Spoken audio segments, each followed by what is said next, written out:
Pues nuevamente aquí en la biblioteca de la Universidad Autónoma del Carmen con el buen amigo Juan Ángel, que siempre nos recibe con muy buena hospitalidad, y pues queremos compartir con ustedes el día de hoy algo que nos inquieta, Juan Ángel, ¿no? Algo que nos inquieta mucho y que yo creo que debería de ser una preocupación nacional y universal, porque hay estadísticas por ahí que nos dicen que desgraciadamente todos los países latinoamericanos o de habla hispana pues leen muy poco, Juan Ángel. Leen muy poco, y aquí, si quieres, entramos de lleno al tema en relación a, primero, ¿cuáles serían para ti, Juan Ángel, las causas por las cuales nuestros pueblos no leen? En concreto, pues vámonos al país, ¿no? Que comentan estadísticas incluso de INEGI que pues prácticamente, si les ayudamos a los que no leen, pues que leen un libro por año, ¿no? Entonces, cómo ves tú este panorama? Siendo aquí el coordinador, el director el encargado de todo este asunto de las bibliotecas universitarias, y aparte miembro de muchos comités y participante en muchos eventos que se relacionan con todo esto. ¿Cómo ves tú el panorama? Para ti, cuáles serían las causas o qué antecedentes podríamos tener, Juan Ángel? Bien, pues, antes que nada, pues, buenas tardes a su auditorio, y gracias por la invitación a Forza para este evento que sin duda pues tiene un impacto social y que permite hacer una serie de reflexiones sobre este asunto de la lectura. Así es. En términos generales, podemos ver que, por ejemplo, en países europeos como Francia, indican que leen aproximadamente 17 libros por año. Sí. En contraparte con el lado, en caso concreto aquí de México, se tiene la noticia de que son 3.5 libros por año. Ya crecimos un poquito. Ya va un poquito para arriba. Sin embargo, el punto medular es que, ¿qué es la lectura? Entonces, la lectura es un proceso cognitivo de cada persona y es un acto voluntario. Es un acto en el cual la persona muestra un interés por realizar una actividad para crearle un hábito. Entonces, el lector se va haciendo conforme en el transcurrir de sus niveles educativos, y tiene su inicio en la escuela a través de la familia. Si el niño no ve o la niña no ven que los padres están toman un libro y lo toman como un referente, como un objeto lúdico en el cual se pone atento, se penetra uno y va revisando esta situación de la lectura, pues invariablemente no lo va a hacer.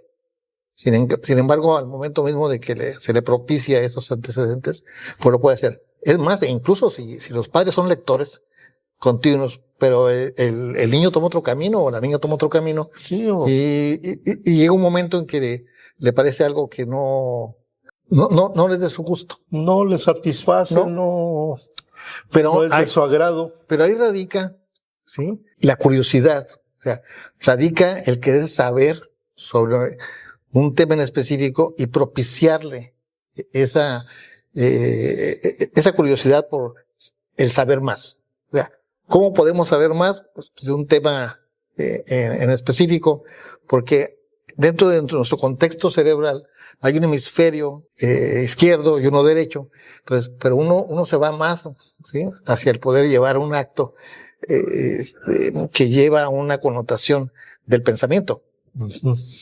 Mortimer Adler, que es el que hizo la asesoría para hacer la enciclopedia británica, que precisamente se llama ¿Cómo leer un libro? Okay. Entonces, él ahí propone que la lectura es un acto, ¿sí?, por entendimiento y por entretenimiento. Si vemos por entendimiento, es debido a cuestiones que van inherentes a la cuestión escolar. Y que la persona va haciendo realmente a comprender, ¿no? Pero cuando es por entretenimiento, pues es porque te interesa un El tema. gusto. El gusto por un autor, ¿sí? O el gusto por un tema en específico. Sí. Por lo tanto, la lectura es un acto en el cual hay un diálogo entre el autor y el lector. Y puede verse a través de si está de acuerdo o no está de acuerdo con lo que está diciendo, o simplemente le disfruta lo que le describe el autor a través de la imaginación. Entonces la imaginación es aquella en la cual se va desarrollando en el lector cuando va inmiscuyéndose en el texto. Recreándose, cada uno de metiéndose. ellos para poder hacerlo. Luego entonces, la lectura como tal nace o se propicia en la familia, pero también en la escuela. En México, por ejemplo, las bibliotecas escolares son prácticamente nulas. No hay en las escuelas, Sí, es cierto. digamos, que tengan un pequeño acervo donde los niños puedan ver los libros ahí, sino que, y llámense escuelas públicas o privadas, o sea, eso no tiene nada que ver. Aquí la idea es que las escuelas deben de promover que haya un pequeño acervo donde vean al libro como un objeto que le va a ayudar en su proceso educativo. Y no se diga en las primarias. En las primarias hubo un acercamiento a la lectura, incluso en uno de los sexenios se promovió la enciclomedia. Ok, sí, me acuerdo. Ese proyecto, que fue precisamente basado en tecnologías para poder dar a conocer sobre todo aspectos de obras de consulta enciclopédicas y que el alumno pudiera interactuar. Pero muchas veces el mismo docente podía manejar en los pizarrones electrónicos. Es el principal problema, ¿no? No había eso. ¿Por qué? La actualización. Porque no había ese involucramiento docente en ese sentido. O sea, no llegaba a poder tomar en cuenta cuál era la connotación esencial de ese proyecto. Por lo tanto, pues no hubo como tal. Que es un proyecto dirigido a los niveles de primaria, que si lo contrapongo ahora con la inteligencia artificial, que dice, no, pues ahora yo le pregunto a Alexa o a Siri y que me conteste y me lo diga. Sí, pero no todo te lo va a decir. O sea, hay cosas que definitivamente no te va a proveer de una información. No. Entonces, sí. Aquí ya entra en conflicto la inteligencia natural con la inteligencia artificial. O sea, cómo lo va a ir desarrollando. Cuando sale al siguiente nivel, que es el nivel secundaria, donde se profundiza un poco más sobre las temáticas, pues ya se va involucrando más el estudiante en una predilección, en un gusto de un tema que le llame mucho la atención. Y fíjate, Juan Ángel, aquí hago un paréntesis contigo porque bien lo has dicho, ok. Se debe propiciar la lectura desde el seno familiar y posteriormente pues la segunda casa que es nuestra escuela, formación. Pero ¿qué hay, Juan Ángel, cuando en ese camino de formación primario ni se aprende a escribir ni se aprende a leer? Y porque tú me decías, pasa a esa segunda etapa ya en donde se abre un poco más el panorama, pero ¿y qué pasa cuando el muchachito, el niño, no aprendió ni a escribir bien ni a leer bien? Aquí entra un punto esencial que es inherente al ser humano. O sea, personal. ¿Por qué? Porque la mano como tal propicia un acercamiento, un objeto como viene siendo ya sea un lápiz o un bolígrafo. Entonces, permite escribir en un soporte físico para transmitir su conocimiento que tiene generado y lo plasma en un soporte físico de información que viene siendo su libreta o su cuaderno. Entonces, sus ideas, ese conocimiento lo plasma ahí y empieza a redactar y escribir sus propias ideas. Pero también ahí entra la situación de la caligrafía. Claro. ¿En qué momento se significó esa transición del manuscrito a la letra de molde? O sea, ¿cómo pasó ese proceso? Que derivó precisamente posteriormente a la invención de la mecanografía. Entonces, ya propiamente se hace el teclado, ¿sí? Con en el QRW y el otra mano. Entonces ya no es solamente la mano como un instrumento que va a poder expresar esos pensamientos en un soporte físico, sino que ahora es a través del teclado, con esta letra de molde que estás escribiendo, que va a transmitir. Y lo pones ahí, porque ¿cuántos de esos estudiantes tuvieron que usar, por ejemplo, un corrector para corregir cuando se equivocaba, o un borrador para borrarle. Ajá. Pero cuando transita a la parte de la computadora, o sea, la computadora ya tiene algunos controles que le permiten Autocorrección. que autocorrige o ya es intuitivo porque ya te dice la palabra La palabra y la va siguiente corrigiendo. o la idea. O va más allá al tener uno de los comandos donde te da, en este caso, los tipos de normas académicas que vienen siendo de las APA, de la American Psychology Association, que son más para publicar. O las normas de Chicago, o cuando citas a pie de página. ¿Cómo es ese proceso cuando lo vas escribiendo? Ajá. Y al final de cuentas es el mismo proceso del conocimiento, pasarlo a información. Entonces, si tú vas haciendo los textos y vas escribiendo, ¿cuántos de nuestros jóvenes, al hacer un ensayo, se encuentran con la situación y ahora qué digo? ¿Ahora qué escribo? ¿Por qué? Porque en ese proceso de fomentar la escritura, tiene que sustentarse invariablemente en la lectura. Si a través de la lectura no adquiere un vocabulario, un léxico, un sinfín de palabras, no los puede transmitir a un papel en blanco. ¿Cómo lo va a hacer para poder escribir esas ideas que trae? O estar en una discusión propia para saber cómo expresar esas ideas que le dejan, digamos, a nivel académico o a nivel escolar, cómo lo está haciendo. Entonces, aquí es donde entra una parte muy interesante en el siguiente nivel, que es el de la preparatoria. Te está preparando para que tú te incorpores en un nivel superior. Entonces te prepara. Entonces, hay una parte esencial cuando el estudiante no hace una investigación documental. O sea, no empieza a conocer los diversos elementos que conllevan a una cuestión bibliográfica. No es lo mismo estar viendo un diccionario o una enciclopedia, que pueden ser diccionarios especializados, ¿sí? O multidisciplinarios, o una enciclopedia que puede ser una enciclopedia general o una enciclopedia específica de una temática. O un atlas, no puede obtenerlo porque es una consulta específica sobre una palabra en sí. Claro. Hay un diccionario que invariablemente es un fundamento para un estudiante, que es el diccionario de la Real Academia Española, que está en la versión electrónica y en la versión impresa. El duro, como decimos, ¿no? Pero sin embargo, la edición impresa en 2 volúmenes te lleva a una palabra a saber la etimología griega o latina y latina, y luego su significado en el español. Ajá. Porque el lenguaje no lo hace la Real Academia. El lenguaje lo hace la sociedad misma. Sí, es el pueblo, el conglomerado. Quien formula el lenguaje, quien hace todo eso, es quien hace el lenguaje, las palabras. O sea, ¿sí? Hay palabras que te llevan a significados que están inherentes a una zona geográfica o a la zona norte o a la zona centro, que es mucho más intercambiable las palabras, porque el lenguaje español más puro es en el sureste, no tanto en el centro como en el norte.